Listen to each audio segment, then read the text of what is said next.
G. வணக்கம்.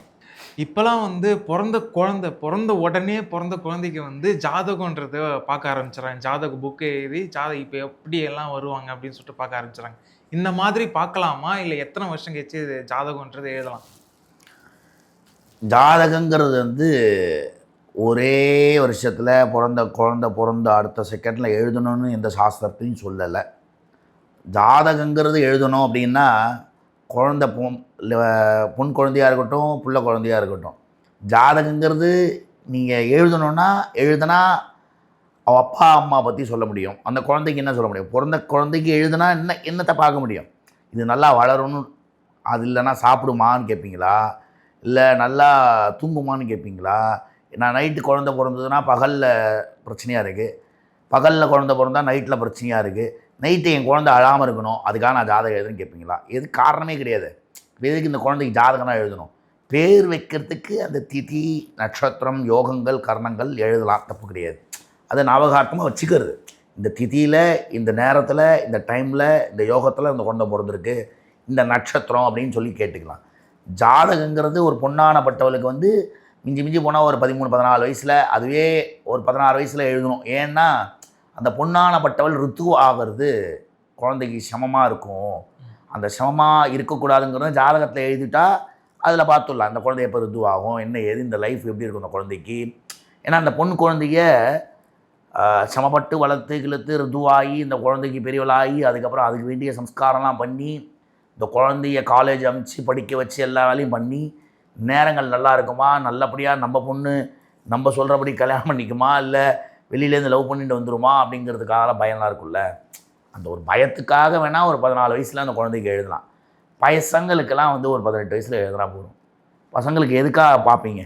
மேலே அதுக்கப்புறம் படிப்பு, அதுக்கப்புறம் கல்யாணம், அதுதானே பார்ப்பாங்க. அந்த காலத்துலலாம் ஜாதகம் எழுதணுங்கிறத மறந்துடுவாங்க, எழுதவே மாட்டாங்க. அவங்களாம் எழுதுறதுக்கு அவசியமே கிடையாது. என்னென்னா ஊரை சுற்றுவானா, இப்போ ஒரு ஒரு ஒரு பட்ட பேர் இருக்குது, அப்பா மாதிரி தான் புள்ள இருப்பான். அப்போ என்ன செய்கிறோன்னா புள்ள தான். ஒரு விதத்தில் அது உண்மை, பல விதத்தில் அது ராங்கு. அப்பா மாதிரி புள்ள இருக்க மாட்டான். அவனோட குணங்கள் வேறு மாதிரி இருக்கும், அவனோட மென்டாலிட்டி வேறு மாதிரி இருக்கும், அவனோட லைஃப் ஸ்டைல் வேறு மாதிரி இருக்கும். அதே மாதிரி குழந்தைன்னா ஒரு 16 வயசு 17 வயசு பிள்ளைக்கு ஜாதகம் எழுதுங்க. அப்பவுமே அவசியம் கிடையாது. அவன் எதுக்காக எழுதுறதுன்னா வேலை ஒழுங்காக கிடச்சிருக்குமா, படிப்பானா, ஓரளவுக்கு கீர்த்தியாக இருக்குமா, அப்பாவுக்கு இவன் மூலியமாக அப்பாவுக்கு எதாவது பிரச்சனை வருமா, அப்பா பிரச்சனை அப்படியெல்லாம் பார்க்க முடியும். பையனோட ஜாதகத்தை வச்சு அப்பாவுக்கு பார்க்க முடியும், அப்பாவோட ஜாதகத்தை வச்சு பையனுக்கு பார்க்க முடியாது. லைஃபு கொடுத்த குழந்தையிலேருந்து இவர் லைஃப்பை நம்ம தெரிஞ்சுக்கலாம், இவருக்கு எப்படி இருக்கும் என்ன ஏது அப்படின்னு. அதுக்காக மட்டும் அந்த காலத்தில் அந்த ஜாதகமானப்பட்டது பையனுக்கு ஒரு 16-17 வயசில் எழுதுனது. ஜாதகம் பிறந்தவுடனே எழுதணுமான்னா ஜாதகம்னு ஒரு மனிதனுக்கு எழுதுறதுன்னா 2 விஷயத்துக்காக எழுதுறது. பொண்ணு ருத்துவாகுமா, நல்லபடியாக ஆகுமா, நல்ல குழந்தை பிறக்குமா, நல்லபடியாக இருக்குமா அந்த குழந்தை, கல்யாணம் ஆகுமா, படிப்பாளா, நல்ல ஒரு வசதியாக இருப்பாளான்னு பார்க்கலாம் பொண்ணுக்கு. பையனுக்கு பார்த்தா நல்ல படிப்பானா, எஜுகேஷன் இருக்குமா, நல்ல அப்போல்லாம் என்ன ஒரு ஆசனை, கவர்மெண்ட் வேலை கிடைக்கணும். கவர்மெண்ட் வேலை கிடைக்குமா, அது கிடைக்குமா, இது கிடைக்குமான்னு பார்த்துக்கலாமே தவிர என்ன தான் ஜாதகம் பார்த்தாலும் என்ன தான் எழுதினாலும் அவன் படி தான் இருப்பான், இந்த பொண்ணு படி தான் இருக்கும். அதில் மாற்றம் கிடையாது. அதே மாதிரி நிறைய பேர் சந்தேகம், ஜாதகம் எழுதி வச்சுட்டாலே ஒரு நல்லது நடந்துடும் அப்படிங்கிற மாதிரி நினைக்கிறாங்க. அது தப்பு. ஜாதகம் பையனுக்கு ஒரு 17 வயசில் எழுதுங்க, பொண்ணுக்கு ஒரு 13-14 வயசில் எழுதுங்க. 14 வயசுல ஏன்னா அது காரணம் என்னன்னு சொல்லிட்டேன். பிள்ளைக்கு என்னவோ அதுதான் நடக்கும். இப்போ குழந்தை வயிற்றுல இருக்கும்போது தொப்புள் கொடி தலையை சுற்றிடுச்சுன்னா மாமனுக்கு ஆகாதுன்னு சொல்லுவாங்க. மாமனுக்கு ஆகாதுன்னா எந்த விதத்தில் ஆகாது, எந்த மாதிரியான அசம்பாவிதம் நடக்கும்? அப்படிலாம் ஒன்றும் இல்லைம்மா. அது மாமனுக்கு ஆகாதுலாம் ஒன்றும் கிடையாது. அது இயற்கையாக தொப்புள் கொடியில் அதுவாக அது கொடியை சுற்றிக்குது. குழந்த அந்த குடம்னு சொல்லுவாங்க, வயிற்றில் சுற்றிகிட்டே இருக்கும். அங்கே கொடி இருக்குது, இங்கே குடல் இருக்குன்னு அதுக்கு தெரியாத, தொப்புள் கொடி இருக்குன்னு அதுக்கு தெரியாது, அது சுத்த தான் செய்யும். சமமாக இருந்திருக்கும். அந்த கொடியை இழுக்கிறதுக்காக கட் பண்ணி எடுப்பாங்க, இல்லை அதுக்கு பொசிஷனை மாற்றுவாங்க. அதனால் மாமனுக்கு தான் ஆகும், அதனால் பிரச்சனை ஆகும்லாம் ஒன்றும் கிடையாது. 2 சாஸ்திரம் சொல்லியிருக்கு. அப்படி தொப்புள் கொடி சுற்றி குழந்த பிறந்தால் 2 விஷயம் மட்டும் பண்ணணும் மாமா. அந்த புண்ணியாவச்சனம் பண்ணி பேர் வைக்கிற போது அந்த சமயத்தில் கண்ணாடியில் முகம் பார்த்துட்டு எண்ணெய் தேய்ச்சி குளிச்சுட்டு வரணும். அதுதான் விதி. ஏன் எண்ணெய் தேய்ச்சி குளிச்சுட்டு வரணும்னா, மாமாவால் குழந்தைக்கு எந்த பிரச்சனையும் ஆகக்கூடாது, குழந்தையால் மாமனுக்கு ஏதாவது பிரச்சனை ஆகுமானா ஆகாது. மாமாவால் ஆகுமான்னு கேட்கணும். என்ன மாமாவோட மாதிரியே ஒரு முறை வந்துடுமோ, மாமாவோட ஒரு தாத்பரியம் வந்துடுமோ அப்படிங்கிற ஒரு எண்ணத்தினால மட்டும்தான் கொடி சுற்றி பிறக்கிறமோ மாமா இருக்கக்கூடாது. அது எவ்வளோ பெரிய தப்பு தெரியுமா? மாமனுக்கு எவ்வளோ ஆசை இருக்கும் இல்லை? குழந்தை அக்கா குழந்தையோ தங்க குழந்தையோ பார்க்கணுன்னு ஒரு ஆசை இருக்கிற சமயத்தில் அவன் ஓடி வரும்போது தொப்பில் கொடி சுற்றி பிறந்திருக்குப்பா நீ கிளம்புப்பா அப்படிங்கிற போது செருப்பால் அடிச்ச மாதிரி இருக்கும் அந்த மாமனுக்கு. அப்படிலாம் பண்ணாதீங்க. அப்படி பண்ணுறதுனால உங்களுக்கு தான் பாபம். அந்த மாமனோட தாபம் கஷ்டங்கள்லாம் அப்படியே அந்த வீட்டில் போய் சேரும். அதனால் அந்த தப்பு பண்ண வேண்டாம். கொடி சுற்றி பிறந்தால் மாமனுக்கு ஆகாதுங்கிறது ஒரு புராணத்தில் எழுதி வைக்கல. அது ஒரு பெரியவங்க சொன்ன ஒரு வழிமுறையாக தான் இருக்குது. மாமனுக்கு ஆகாது அப்படின்னா என்ன, மாமன் கையில் வாங்கக்கூடாதுன்னு இருக்கா? மாமா வாங்கிட்டானா இப்போ ஒன்று ரெண்டே விஷயம். மாமனோட தயவு இல்லைன்னா மலை ஏற முடியவுன்னா சொல்கிறீங்க, கரெக்டா? மாமனால் நிறைய விஷயங்கள் அப்போது ஒரு சீர் அதெல்லாம் மட்டும் மாமன் மூலியமாக வரணும். கொடி சுற்றி பிறந்தா வெளில போயிடணும் அவன். அப்போனா அவனை முட்டாளா இல்லை?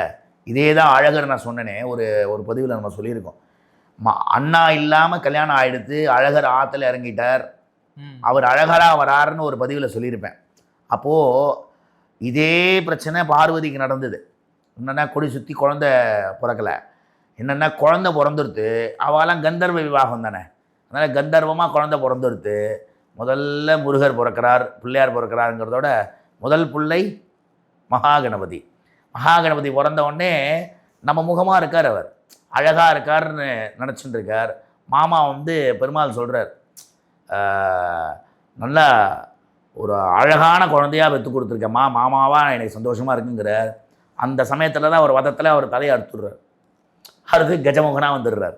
கஜமுகனாக வரும்போது மாமா சொல்கிறார், எப்படி என் மருமான் கஜமுகனாக இருக்கானோ, என்னோட ஒரு மண்டகமுடியில் ஒரு வாகனமாக கஜ வாகனமாக என் மருமான் இருக்கணும் தான் இன்றைக்கும் பெருமாளுக்கு ஒரு கஜ வாகனம் உண்டு. கஜ வாகனத்தில் பெருமாள் அமர்ந்துட்டு வருவார். அதே தான் சாஸ்திரம் சொல்லி. அதனால் மாமனை ஒதுக்கணும்னு அவசியம் இல்லை. மாமனுக்கு பிரச்சனை வருமானு கேட்டேன்னா பிரச்சனை ஒன்றும் பெருசாலாம் வராது. அவனுக்கு மருமான மாமனை பார்க்க விடுங்க, பார்த்தாலே எல்லா பிரச்சனையும் போயிடும். கொடி சுற்றி பிறந்துட்டா சரி. இன்னொரு விஷயம் நான் நீங்கள் கேட்டதுலேயே சொல்கிறேன், கரெக்டான டைம் டாக்டரால் சொல்ல முடியாது. கொடி சுற்றி பிறந்திருக்குன்னு நீங்கள் சொல்கிறீங்க, ஜாதகம் கணிக்கிறாங்க. ஒருத்தர் ஜாதகரை எழுதுகிறவர் ஒருத்தர் என்கிட்ட சாதாரணமாக பகிர்ந்து கொண்டது தான். இப்போ நான் எங்கிட்டே வரட்டுமே, ஜாதகம் எழுதுறதுக்கு ஒருத்தர் வராங்க, அவங்க 3:35ங்கிறாங்க. அவர் ஜாதகம் எழுதுறவர் சொல்கிறாரு 1 மணி நேரம் பிஃபோர் போடுறார். 1 மணி நேரம் பிஃபோர் போடுறார். அது எப்படி 1 மணி நேரம் பிஃபோராக பிறந்திருக்கும்? 3:35ன்னா 5 நிமிஷம் முன்னாடி குழந்தை வந்திருக்கலாம், எடுத்துருக்கலாம், அம்மாகிட்ட காமிச்சிருக்கலாம். குழந்தை பிறந்த டைம் எக்ஸாக்டாக சொல்ல முடியாது. அப்போ ஜாதகம் எழுதுனா இவனுக்கு நடக்கிறதெல்லாம் தப்பு தானே, அப்படி கணிச்சிக்கலாமா? இப்போ என்னென்னா குழந்தை பிறக்குது, 5 நிமிஷம் இல்லை, 1 வினாடி மாறிட்டாலே ஜாதகமே மாறிடும், நட்சத்திரமே மாறிடும், யோகங்கள் மாறிடும், கட்டம் மாறிடும். அப்படி இருக்கிற போது எல்லா குழந்தையும் ஸ்திரதரமாக கரெக்டான டைம் பிறந்ததை எந்த டாக்டராலையும் சொல்ல, வைத்தியச்சி கரெக்டாக சொல்லுவாள். அந்த காலத்தில் வைத்தியச்சி குழந்தை பிறக்கும், அம்மா ஓடி போகிறாங்க, ஓடி போகும்போது வயக்காட்டிலே ஒரு குழந்தை பிறந்துருது. வயக்காட்டில் பிறந்த குழந்தை எந்த டைமில் பார்ப்பீங்களா என்ன? அப்போல்லாம் இல்லை, உச்சி காலத்தில் பிறந்துருச்சுப்பா குழந்தை அப்படிம்பாங்க. சூரியன் மறைஞ்சு குழந்தை பிறந்துச்சுப்பா, அவ்வளோதான். சூரியனுக்கு முன்னாடி குழந்தை பிறந்துச்சு குதுணி, அப்புறம் அதுதான் டைம். எந்த எக்ஸாக்ட் டைம் வச்சு ஜாதகம் கணிக்கலை.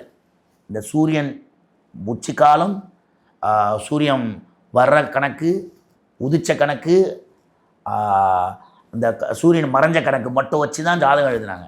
இப்போ தான் டைம்லாம் போட்டு அந்த டைமில் எந்த ஊர்லாம் போடணும், ஆனால் டைம் எக்ஸாக்டாக சொல்லவே முடியாது.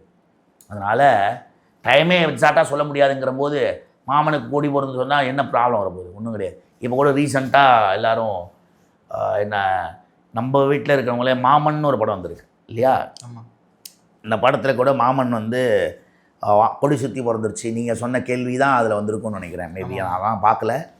அதனால் அங்கே வரும்போது மாமனை ஏதோ கையில் வாங்குறாங்க, ஏதோ எமோஷனாக நிறைய பிரச்சனை நடக்குது போல். அது மாதிரி மாமனை கொடி சுற்றியே பிறந்தாலும் மாமனை பார்க்க விடுங்க, நல்லது நடக்கும். மாமா தான் எல்லா குழந்தையும் ஃபஸ்ட்டு அம்மா அப்பா கூப்பிட்றாங்களோ இல்லையோ மாமா அத்தைன்னு கூப்பிடணுமா.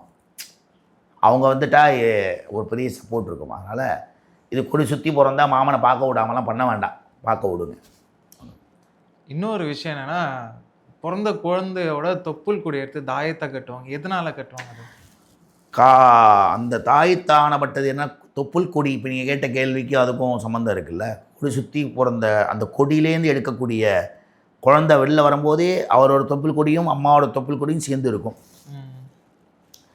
நீங்கள் சாப்பிட்ற உணவு அந்த டியூப் வழியாக தான் போயிருக்கும் அந்த குழந்தைக்கு இல்லையா. அந்த கொடி வழியாக போகின ஒரு கொடியை எடுத்து தாய்த்தான் எதுக்காக போட்டுக்கிறதுன்னா ஜீரணமாகும். அந்த காலத்தில் குழந்தைகள் வந்து சீக்கிரமாக நடக்காது, சீக்கிரமாக ஓடாது, படுத்துன்னு இருக்கும். கால் கையெல்லாம் கொஞ்சம் போலியோ அட்டாக்குன்னு சொல்லுவாங்க இல்லையா. அந்த அப்போ இருக்கிற காலத்தில் நிறைய பேருக்கு வந்திருக்கு, அதெல்லாம் நிறைய பேருக்கு இருக்குது. அந்த மாதிரிலாம் வரக்கூடாது, அந்த மாதிரிலாம் நடக்கக்கூடாது அப்படிங்கிறதுக்காக மட்டும் அந்த தாய்த்தாய் எடுத்து கட்டினா சகலவிதமான ஐஸ்வர்யமும் கிடைக்கும். குழந்தைக்கு அந்த அத்தைக்காப்புன்னு ஒன்று போடுவாங்க, கையில் காப்பு வெள்ளியில் போடுறது. அதையே எடுத்து தான் தன் மகனுக்கு போடணும். பழைய காப்பை எடுத்து தான் புதுசாக வாங்கி போடக்கூடாது. ஃபஸ்ட்டு காப்பே அதுதான் போடணும், யாரும் போடுறதில்ல. அதுக்கும் பேரனுக்கும் இந்த காப்பை யூஸ் பண்ணிக்கலாம், அதுவும் போடுறதில்ல. அந்த மாதிரி சேர்த்து வச்சு இந்த தாய்த்தானப்பட்டதை இந்த குழந்தைக்கு, தன் குழந்தைக்கு பிறந்த, எனக்கு குழந்தை பிறந்திருக்குன்னா என் குழந்தைக்கு அந்த தாயத்தை என் வீட்டுக்காரம்மாவோட துப்புள் கொடியிலேருந்து எடுத்த தாயத்தை கட்டுறேன் என் குழந்தைக்கு. அந்த கட்டுற தாயத்தை பத்திரமாக வச்சுக்கணுமா. அந்த மாங்காய் அதெல்லாம் வந்து அந்த காலத்தில் உண்டு. தாயத்து மாங்காய் நிறைய விஷயங்கள் வெளியில் வாங்கி கட்டுற வழக்கம் உண்டு. அதெல்லாம் எதுக்காகனா குழந்தை பயப்படாமல் இருக்கணும், திருஷ்டி வந்துடக்கூடாது, கண் வந்துடக்கூடாது. ஏன்னா மை நிறைய வைப்பாங்க இங்கே நெத்தியில், அப்புறம் உச்சந்தலையில், 2 கையிலெல்லாம் வைக்கிறது எதுக்கு குழந்தைக்குன்னா சகல விதமான தோஷங்களும் போய் இந்த குழந்தை பிறந்த நேரம் இந்த குடும்பம் ஒரு ஒரு ஒரு தனம் தானியத்தோட சௌபாகியத்தோடு இருக்கணுங்கிறதுக்காக மட்டும்தான் இதை சொல்லிட்டு. ஆனால் நிறைய பேர் அது கண் திருஷ்டிக்காக அந்த மயிலை வைப்பாங்க கன்னத்தில், அதெல்லாம் சொல்லியிருந்தாங்க. கண் திருஷ்டிக்காக தான், கண் திருஷ்டி தான். அதான் சொன்னேனே இப்போது திருஷ்டி. அந்த ஐஸ்வர்யம் இதில் வருது, மயில வருது. இந்த 2 கையில் ஐஸ்வர்யம் தானே இருக்குது. பாதத்தில் வைப்பாங்க, கையில் வைப்பாங்க. கண் திருஷ்டிங்கிறது கையில் போடுற கருப்பு வலைகளுக்கு மட்டும்தான், மைக்கு கிடையாது. அந்த காலத்தில் ஒரிஜினல் மை இருக்கும். ஒரிஜினல் மை கொட்டாங்குச்சியில் காய்ச்சுவாங்க, ரியலாக பண்ணுவாங்க. ஓகேவா. அந்த மையானப்பட்டது இட்ட ஐஸ்வர்யம் தான். இப்போலாம் நான் வந்து ஒரு திருநெல்வேலி போயிட்டு திருச்செந்தூர் கோயிலுக்குள்ளே போனேன்னா பரமேஸ்வரர் நடராஜர் சுவாமி இருக்கார். அங்கே ஒரு மை கிடைக்கும். அது மை என்னென்னா கம கம கமகமன்னு இருக்கும். அந்த மை சிவஸ்தலத்தில் நடராஜர் கோயிலையும் கிடைக்கும், எல்லா சிவஸ்தலத்துலேயும். சில சிவஸ்தலம் வச்சுருக்காங்க, சில இதெல்லாம் வச்சுக்கல. மை எதுக்காக ஆகிடுறோன்னா ஐஸ்வர்யத்துக்காக ஆகிடுறது. இப்போ நானுமே இட்டிருக்கேன்னா அந்த நம்ம பண்ண ஜபம் பண்ண உகம் பண்ண மையை அழகாக குறைச்சி ஜபம் பண்ண இதுதான் ஃபஸ்ட்டு இட்டு தான் அது மேலே குங்குமம் எடுக்கும். ஐஸ்வர்யம் தான், மைக்கு ஐஸ்வர்யம் உண்டு. வயலில் போட்டிருக்க அந்த கருப்பு ஓலையில் தினமும் கை 2 4 போடுவாங்க. காத்தால் 2 எடுத்து ஆர்த்தி எடுப்பாங்க, சாயங்காலம் 2 எடுத்து ஆர்த்தி எடுத்து கீழே போட்டுடணும் வாசலில். அதுதான் திருஷ்டி, வலையிலோடு சேர்த்து போட்டுடணும். அந்த திருஷ்டி ஆனப்பட்டது அப்படி தான் போகும். தொப்புள் கொடி உறவு அப்படின்னு சொல்கிறதுக்கு காரணம் என்னென்னா இதுதான் விஷயம். இந்த தொப்புள் கொடி உறவை தான் நீங்கள் வந்து தொப்புள் கொடி சுத்தனா மாமனை ஒதுக்குறீங்க. அந்த தொப்புள் கொடி உறவு எப்படி விட்டு போகும்ல. மாமன் சேர தான் செய்வான், அத்தை சேர தான் செய்வாங்க. அதனால் எல்லாம் நல்லதே நடக்கட்டும் அப்படிங்கிறத நம்ம தான் நினச்சிக்கணும். இப்போ அந்த தொப்புள் கொடி கட்டுறோன்னா இப்போ இடுப்பில் கட்டணுமா இல்லை கழுத்தில் கட்டணும்? இடுப்பில் தான் கட்டணும். இடுப்பில் கட்டுறது தான் நல்லது, கழுத்தில் கட்டக்கூடாது, இடுப்பில் தான் கட்டணும். அதுவும் ஒரு வயசு வரை தான் கட்டணும். அது அவங்களோட வளர்கிற வயசு வரணும், நடக்கிற வயசு வரணும் இடுப்பில் இருக்கலாம். அதுக்கப்புறம் இருக்கணுங்கிற அவசியம் இல்லை. அதான் சொன்னேன், ஞாபகார்த்தமாக வச்சுக்கலாம் அப்படின்னு. ஞாபகார்த்தமாக வச்சுக்கலாம், அவ்வளோதான். ஆன்மீக சம்பந்தமாக பல விஷயங்கள் பதில் சொன்னீங்க. நன்றி. நன்றி நன்றி நன்றி நன்றி.